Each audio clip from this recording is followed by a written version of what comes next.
56,000 ಹುದ್ದೆಗಳನ್ನ ಭರ್ತಿ ಮಾಡ್ತೀವಿ ಅಂತ ನೋಟಿಫಿಕೇಶನ್ ಹೊಡಿಸಿದಿರೋ ಅದನ್ನ ಕೂಡಲೇ ಬಂದ್ ಮಾಡ್ಬೇಕು ಸರ್ಕಾರ ಅಂತಕ್ಕಂಥ ಮಾತನ್ನ ನಾನು ಹೇಳಕ್ ಇಷ್ಟಪಡ್ತೀನಿ. ನುಡ್ದಂಗೆ ನಡೆದಂತ ಸರ್ಕಾರ ಅಂತ ಅದು ಎಷ್ಟು ಕೋಟಿ ರೂಪಾಯಿ ಆಗಿದೆ ಅಡ್ವರ್ಟೈಸ್ಮೆಂಟ್ ಕೊಡ್ತಾನೆ ಇದ್ದೀರ ಎಲ್ಲ ಪತ್ರಿಕೆಗಳಲ್ಲಿ. ಆದರೆ ನೀವು ನೋಡಿದ್ರೆ ನಡಿಲಲ್ಲ ಯಾಕೆ? ಹಾಗಾಗಿ ಎಲ್ಲ ನಮ್ಮ ಮುಖಂಡರು ಕೂಡ ಇವತ್ತು ರಾಜ್ಯ ಮಟ್ಟದ ಮುಖಂಡರು ಚಿಕ್ಕವರು ದೊಡ್ಡವರು ಅಂದಿರ ಒಂದು ಕಡೆ ಬಂದು ಈ ಹೋರಾಟದಲ್ಲಿ ಎಲ್ಲ ಕೂಡ ಭಾಗವಹಿಸಿದ್ದಾರೆ. ಅದೇ ರೀತಿ ತಾವುಗಳು 31 ಜಿಲ್ಲಾದಿಂದ ಬೆಂಗಳೂರು ಮೂಲೆಗಳಿಂದ ಇವತ್ತು ಸಾವಿರ ಇವತ್ತು ಭೀಮಾ ಸೈನ್ಯಾನಿಗಳು ಇದರಲ್ಲಿ ಭಾಗವಹಿಸಿದ್ದೀರಾ. ನಾನು ಈ ಸರ್ಕಾರಕ್ಕೆ ಒತ್ತಾಯ ಮಾಡೋದೇನೀಗ ಅಂತ ಹೇಳಿದ್ರೆ, ಏನಿವತ್ತು 56,000 ಹುದ್ದೆಗಳನ್ನು ಭರ್ತಿ ಮಾಡ್ತೀವಿ ಅಂತ ನೋಟಿಫಿಕೇಶನ್ ಹೊಡಿಸಿದಿರೋ ಅದನ್ನ ಕೂಡಲೇ ಬಂದ್ ಮಾಡ್ಬೇಕು ಸರ್ಕಾರ ಅಂತಕ್ಕಂಥ ಮಾತನ್ನ ನಾನು ಹೇಳಕ್ ಇಷ್ಟಪಡ್ತೀನಿ.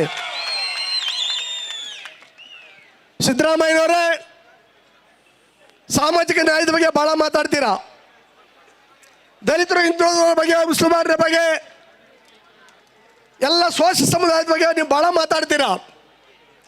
ನುಡ್ದಂಗೆ ನಡೆದಂತ ಸರ್ಕಾರ ಅಂತ ಅದು ಎಷ್ಟು ಕೋಟಿ ರೂಪಾಯಿ ಆಗಿದೆ ಅಡ್ವರ್ಟೈಸ್ಮೆಂಟ್ ಕೊಡ್ತಾನೆ ಇದ್ದೀರ ಎಲ್ಲ ಪತ್ರಿಕೆಗಳಲ್ಲಿ.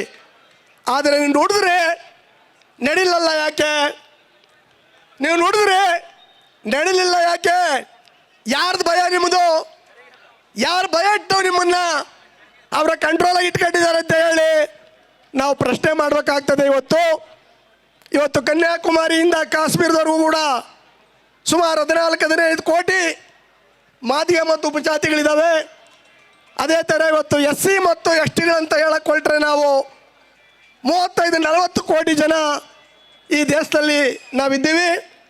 ಕರ್ನಾಟಕ ರಾಜ್ಯದಲ್ಲಿ SC ಮತ್ತು ST ಗಳೇ 2 ಕೋಟಿ ಜನ ನಾವಿದ್ದೀವಿ. ಅದರಲ್ಲಿ ಬಹುಸಂಖ್ಯಾತರಾದಂಥ ಮತ್ತು ಉಪಜಾತಿಗಳು ಎಲ್ಲ SC ST ಗಳು ಎಲ್ಲರಿಗೂ ಕೂಡ ಅನುಕೂಲ ಆಗಲಿ ಅಂತಲೇ ವಿಚಾರ ಇದೆ ಹೊರತು ಯಾರಿಗೂ ಕೂಡ ಅನ್ಯಾಯ ಆಗ್ಬೇಕಂತ ವಿಚಾರಗಳಿಲ್ಲ. ಹಾಗಾಗಿ ಸದಾಶಿವ ಆಯೋಗದ ವರದಿಯನ್ನು ಹಿಂದೆ ಕಾಂಗ್ರೆಸ್ ಸರ್ಕಾರನೇ ನೇಮಕ ಮಾಡ್ತು. ಸದಾಶಿವ ಆಯೋಗ ಭಾಳ ಅಥೆಂಟಿಕ್ ಆಗಿ ಮಾಡಿದರು, ಅದನ್ನ ನೀವು ಮೂಲೆ ಗುಂಪು ಮಾಡಿದ್ರಿ. ಅದೇ ಥರ ಇವತ್ತು ಮಾಧುಸ್ವಾಮಿ ವರದಿ BJP ಗೌರ್ಮೆಂಟ್ನಲ್ಲಿ ಆಯಿತು. ನಾಗಮೋಹನ್ ದಾಸ್ತು ನೀವೇ ನೇಮಕ ಮಾಡಿ ಒಳ್ಳೆ ಮನುಷ್ಯ ಅಂತ ನೀವು ಹೇಳಿದ್ರಿ. ಅವರು ಏನು 5 ಪಂಗಡಗಳಾಗಿಂದ ಡಿವೈಡ್ ಮಾಡಿದ್ರು, ಅದನ್ನು 3 ಮಾಡಿದ್ದೀರಾ.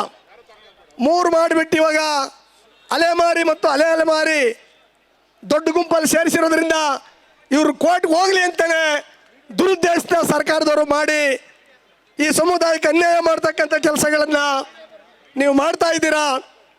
ಈ ಕೆಲಸ ಮಾಡೋದ್ರಿಂದ ನಿಮ್ಮ ಕಾಂಗ್ರೆಸ್ ಸರ್ಕಾರಕ್ಕೆ ಒಳ್ಳೆಯದಾಗಲ್ಲ. ಮುಂದಿನ ದಿನದಲ್ಲಿ ನೀವು ಇದಕ್ಕೆ ಉತ್ತರವನ್ನು ಕೊಡಬೇಕಾಗ್ತದೆ. 2018ರಲ್ಲಿ ಇದೇ ಥರ ಈ ಸಮುದಾಯನ ಎದುರಾಕೊಂಡು ಕಾಂಗ್ರೆಸ್ಸು ಧೂಳಿಪಟವಾಯಿತು. ಅದೇ ರೀತಿ 23ರಲ್ಲಿ ಹಸಿ ಸುಳ್ಳುಗಳನ್ನು ಕೆಲವು ಹೇಳಿ ನಾವು ಮಾಡ್ತೀವಿ ಅಂತ ಎಲ್ಲ ಕೆಲ ಸಮುದಾಯದ ಓಟ್ಗಳನ್ನು ನೀವು ತಗೊಂಡು ಅಧಿಕಾರಕ್ಕೆ ಬಂದಿದ್ದೀರಾ. ಆದರೆ ಇವತ್ತು ಸುಪ್ರೀಂ ಕೋರ್ಟ್ ಜಡ್ಜ್ಮೆಂಟ್ ಆಗಿ ಆಗಸ್ಟ್ 2 ವರ್ಷ ಆಯಿತು. ಅದೇ ಥರ ಯಾರು ಕೂಡ ವಿರೋಧ ಮಾಡಿದ ರೀತಿಯಲ್ಲಿ ಏನಿವತ್ತು ಹೌಸು ಅಪರ ಸೆಂಟ್ರಲ್ಲೂ ಕೂಡ ಆಗಿದೆ, ಕ್ಯಾಬಿನೆಟ್ ಡಿಸಿಷನ್ ಆಗಿದೆ. ಬಟ್ ಇದನ್ನು ಜಾರಿ ಮಾಡೋಂಥ ಸಂದರ್ಭದಲ್ಲಿ ಈ ಥರದ ಒಂದು ಮೀನಮೇಷ ಮಾಡೋದು ಕರೆಕ್ಟ್ ಅಲ್ಲ.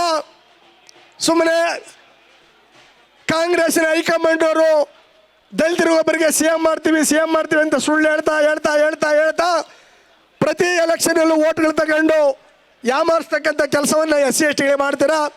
ಅದರಿಂದ ಇವತ್ತು ಕ್ಯಾಬಿನೆಟ್ನಲ್ಲಿ ಸಬ್ಜೆಕ್ಟ್ ಇಲ್ಲ, ಅದು 27ಕ್ಕೆ ಹೋಗಿದೆ. 27ಕ್ಕೆ ಒಂದು ತಿಂಗಳು ಮುಗಿದೋಗ್ತದೆ. ಆಮೇಲೆ ಯಾರೋ ಕೂಡ ಅಬ್ಜೆಕ್ಷನ್ ಮಾಡೋಕ್ಕಾಗಲ್ಲ. ಆ ರೀತಿ 27ಕ್ಕೆ ನೀವು ಹಾಕಿರೋದು ಕರೆಕ್ಟ್ ಅಲ್ಲ. ಇವತ್ತಿರ್ತಕ್ಕಂಥ ಕ್ಯಾಬಿನೆಟಲ್ಲೇ ಈ ವಿಚಾರವನ್ನು ತಂದು ಅದನ್ನು ಜಾರಿ ಮಾಡಬೇಕಂತ ಹೇಳಿ ಕರ್ನಾಟಕ ರಾಜ್ಯದ ಎಲ್ಲ